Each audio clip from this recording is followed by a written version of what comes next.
ఆదిత్యోర్కోర్భానుర్భాస్కరశ్చ దివాకరః మార్తాండః సవితా హేళి తీక్ష్ణాం శంహిరో రవిః.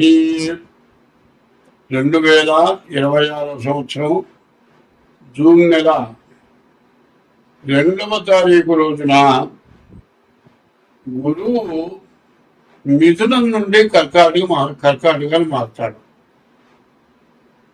గురువు అనగా సకల విద్యలకి కారకుడు గురువు.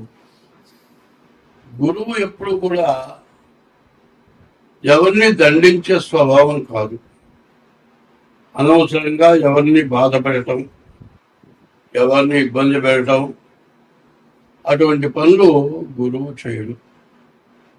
గురువు ఎప్పుడు కూడా ఎంత మూర్ఖుడైనా కూడా వాడు బాగా చదువుకొని తనంతటిగా వాడు కావాలని కోరుకుంటాడు. కానీ వాడు పాడైపోవాలని, వాడిని ఏదో పనికి రాకుండా చేయాలని అటువంటి దృష్టి గురువుది కాదు.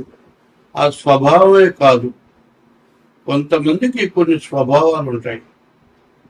కొంతమంది తన దగ్గర పనిచేస్తూ ఉండి ఎవరి దగ్గర అయితే పనిచేస్తున్నారో వాళ్ళు పాడైపోయి తను బాగుపడాలనుకుంటారు. ఇట్లా దురాగతమైన స్వభావాలే దాదాపుగా ఎక్కువగా ఉంటాయి. మంచి స్వభావాలు ఉండేవాళ్ళు ఎవరంటే బుధుడు, గురువు, చంద్రుడు. ఈ 3 గ్రహాలు కూడా చాలా మంచి గ్రహాలు, చాలా మేలు చేసే గ్రహాలు.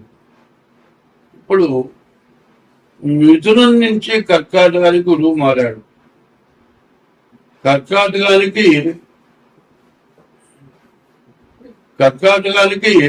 గురువు ఉచ్చలో ఉన్నాడు. గురువు ఉచ్చలో ఉంటే ప్రతి గ్రహానికి కూడా లెక్క ఏంటంటే ద్వాదశాష్టమ జన్మస్థం శని అంగారకో గురు కుర్వంతి ప్రాణ సందేహం స్థాన చలనం ధనక్షయమని. 12, 1, 2, 4, 8 ఈ స్థానాలు అంటే తన రాశి దగ్గర నుంచి లెక్కేస్తే 12 అంటే మిథున రాశి, 1 అంటే కర్కాటక రాశి, 8 అంటే ధనుస్సు రాశి, 4 అంటే మీన రాశి. ఈ రాశుల్లో గురువు ఉంటే చాలా ఇబ్బంది పెడతాడు. అంటే గురువుని కాదు చెప్పింది. శని, కుజుడు, గురువు ఈ 3 గ్రహాలు కూడా ఆ రాశుల్లో ఉంటే శని ఉన్న రాశి దగ్గర నుంచి మరి 12వ రాశి, 1వ రాశి, 2వ రాశి, 4వ రాశి, 8వ రాశి ఈ రాశుల్లో కుజుడు కానీ, గురువు కానీ, శని కానీ ఉంటే చాలా నష్టపెడతాడు, చాలా బాధ పెడతాడు అంటారు. అయితే ఈ గురువు అంత మరీ ఘోరమైనటువంటి బాధలు పెట్టాడు. కానీ అటువంటి బాధలు వస్తాయి కొంతమందికి. ఎందుకు వస్తాయంటే ఎవరు చేసిన పాపం వాడు అనుభవించక తప్పదు. ఇప్పుడు ఎవరికైనా ద్రోహం చేయొచ్చు కానీ గురువుకు ద్రోహం చేయకూడదు. గురుద్రోహాన్ని మించింది కొట్టలేదు. తల్లికి కానీ గురువుకి కానీ ద్రోహం చేస్తే వాళ్ళెవరు కూడా మంచి వ్యక్తి అని అంటానికి ఎక్కడ ఏ రకంగా కూడా అవకాశం లేదు. అటువంటి తల్లికో గురువుకో ద్రోహం చేస్తే మాత్రం తప్పనిసరిగా గురువు కర్కాటక రాశిలో ఉచ్చలో ఉన్నా కూడా అనుభవించాల్సిందే. కానీ దాదాపు అంత దురాగతమైన వాళ్ళు చాలా తక్కువ. దీన్ని బట్టి గుర్తుపెట్టుకోవాలి అందరూ కూడా. ఏమిటా అంటే గురువు కర్కాటక రాశిలో ఉండి, సొంత రాశి కర్కాటక రాశి ఉండి వాళ్ళకి ఏదైనా కష్టాలు వస్తే నేను చేసుకున్న పాపం వల్లనే వచ్చిందని గ్రహించాలి. అందువల్ల ఏం చేయాలి? మీ డేట్ ఆఫ్ బర్త్ ద్వారా జాతకాన్ని చూపించుకొని మరి మీ జాతకంలో ఉన్న దోషాలు ఏంటో తెలుసుకొని దాన్ని తగిన శాంతి చేసుకొని కొంతైనా బాధ తగ్గించుకోక తప్పదు. ఎందుకంటే చేసిన పాపం కొంతైనా అనుభవించాల్సిందే. అట్లా అనుభవించకపోతే అవి గ్రహాలు కాదు, మనం మనుషులు కాదు.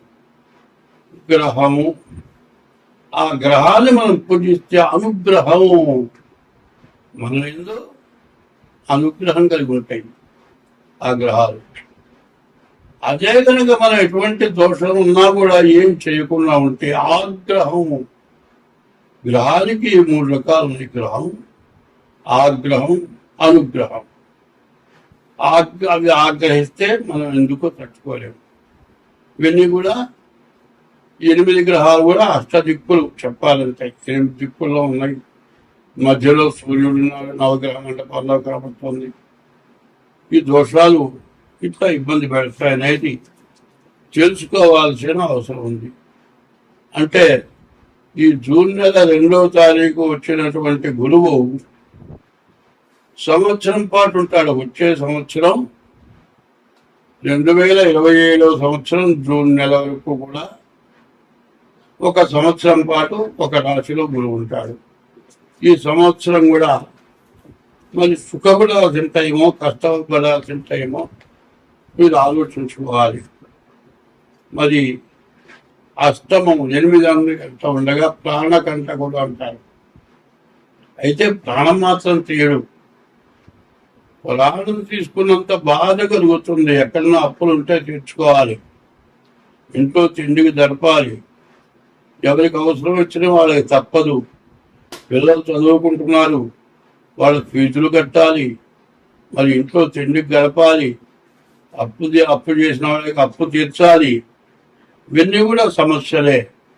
ఈ సమస్యల్లో అంతా కూడా కాటలాగా జాగ్రత్తగా ఎవరు కాదనకుండా జాగ్రత్తగా ఉండేటట్లుగా మరి జాగ్రత్త పడాల్సిన అవసరం చాలా ఉంది.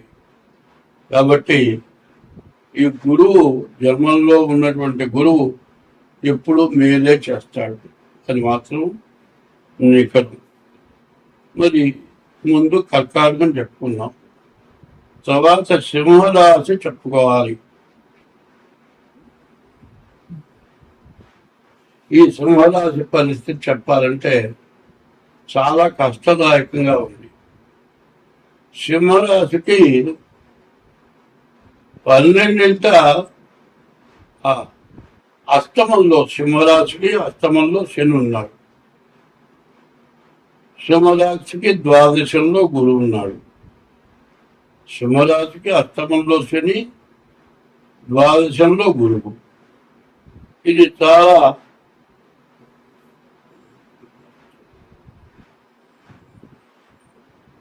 సింహరాశికి అష్టమంలో గురువు. మరి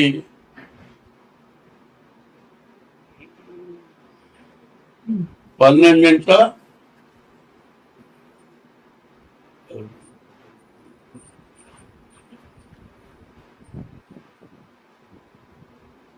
సింహరాశికి అష్టమంలో శని, సింహరాశికి ద్వాదశంలో గురువు ఉన్నాడు. ఈ ద్వాదశాంచే వ్యవరిపహ, ద్వాదశంలో ఉన్న గురువు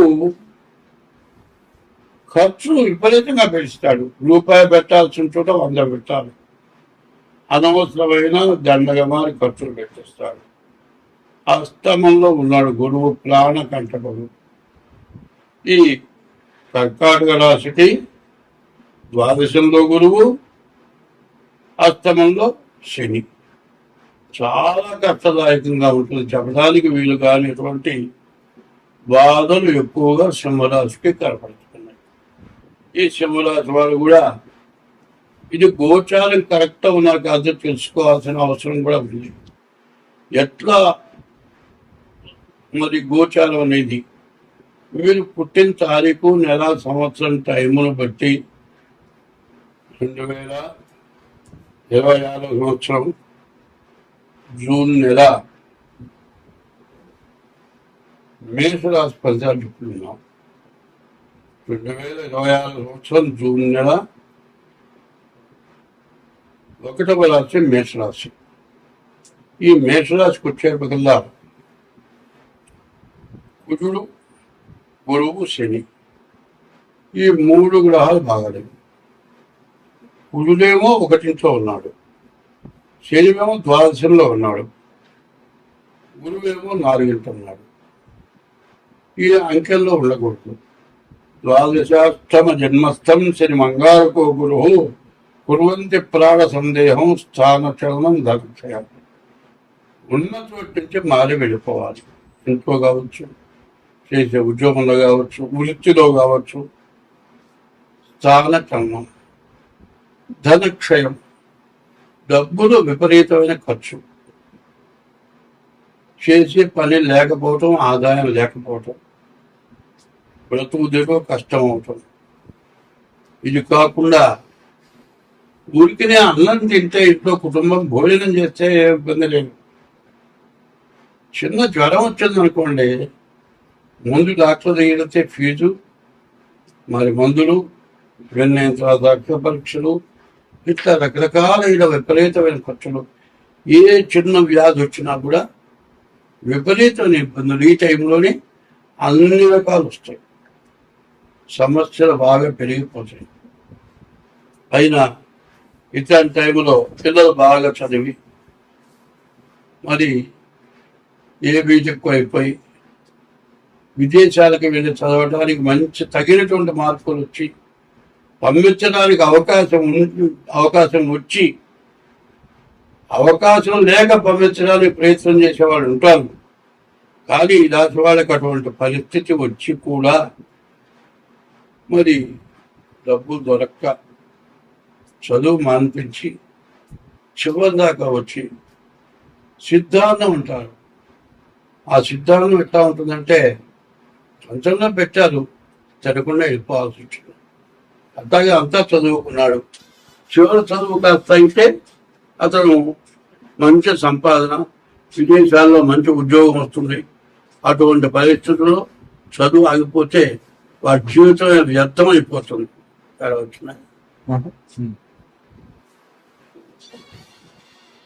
జీవితమే వ్యర్థమైపోతుంది. ఇట్లాంటి టైంలో మానవుడి జీవితం ఇక పనికిరాని పరిస్థితి వస్తుంది. అట్లాంటి పరిస్థితుల్లో పడ్డవాడిని నేను కూడా ఒకడిని. ఎస్ఎల్సి పూర్తి చేశాను, భాషా ప్రవీణ 5 సంవత్సరాలు చివరి దాకా చదివా. ఆ టైంలో మా నాన్న పోయినాడు, చదువుకున్నాను. భాషా ప్రవీణాన్ని చెప్పుకోవటానికి అవకాశం లేదు, సర్టిఫికెట్ లేదు. ఏమైనా ఏది భాషా ప్రవీణ సర్టిఫికెట్ చూపించలేదు. అందరికంటే ర్యాంక్ నెంబర్ 1 వచ్చేవాళ్ళు. అట్లాంటి వాడిని టైం బాగుండకపోతే ఇట్లాంటి టైంలో సిద్ధాంతం మంచి టైం, కనీసం విదేశాలకు వెళ్ళటానికి కూడా అవకాశం వచ్చి, పాస్పోర్ట్ వచ్చి, అన్నీ వచ్చి చివరికి బతుకు జీవితం మొత్తం నరకం అయిపోతుంది. ఇట్లాంటి టైము చెప్పాలంటే ఈ మేషరాశి వాళ్ళకి అనిపిస్తుంది. ఈ మేషరాశిలో కుటుంబ సభ్యుల్లో ఎవరో ఒకళ్ళో ఇద్దరు ఇట్లాంటి ఇబ్బందులు పడటానికి బాగా అవకాశం కనబడుతుంది. కాబట్టి చాలా జాగ్రత్త పడాలి. అందులో ఈ రాశి వాళ్ళకి చెప్పాలంటే వివాహం కావాలి అంటే మాత్రం ఇప్పుడు జరుగుతున్న పరిస్థితి ఎట్లా ఉందంటే మగపిల్లవాడికి వివాహం కావడమే చాలా కష్టంగా ఉంది. ఆడపిల్లలు దొరకట్లేదు, ఎంతో తిప్పలు పడితే దొరకట్లేదు. ఎక్కడో చదువుకునే చోట ఎక్కడో చోట పిల్ల చదువుతుంది, ఆ పిల్ల బాగా మాట్లాడుతుంది, మనం ఇద్దరు మంచి స్వభావాలు మనం పెళ్లి చేసుకుందాం అంటుంది. చివరికి ఆమె పెద్దవాళ్ళకి చెప్పదు, ఈయన పెద్దవాళ్ళకి చెప్పడు, మన ఇద్దరు పెళ్లి చేసుకుందాం అంటారు. చివరికి ఇంట్లో వాళ్ళ చెబితే చూడాలి అంటే చూసేది లేదు, పెట్టేది లేదు. మేము నిర్ణయించుకోవాలి కానీ మాకు ఇష్టం కానీ మీరేం చేస్తారు, మా ఇద్దరికి ఇష్టమైంది మేము పెళ్లి చేసుకుంటాం. మళ్ళీ జాతకాలు కలిసి లేవయా చూస్తావు, కలవలేదంటారు, మానేస్తావా, మేము అనుకోము, మేము పెళ్లి చేసుకుంటాం. ఇట్లాంటి పెళ్లి చేసుకొని పెళ్లి కాకమునుపు కంటే బాధలు చదువు ఉండి, విద్య ఉండి, అన్నీ ఉండి కష్టపడతారు. ఈ రాశి వాళ్ళకి చెప్పాలంటే మరి శని, కుజుడు, రవి, గురువు, బుధుడు, కేతుడు. ఈ రాశి వాళ్ళకి శని, కుజుడు, రవి, బుధుడు, గురువు, కేతువు. శుక్రుడు ఒకడు బాగున్నాడు, రాహు ఒకడు బాగున్నాడు. మరి 8 గ్రహాల్లో 2 గ్రహాలే బాగున్నాయి. చాలా భ్రష్టు పట్టే పరిస్థితి ఈ రాశి వాళ్ళకి కనపడుతుంది. ఎంత జాగ్రత్త పడితే అంత మంచిది. స్వస్తి.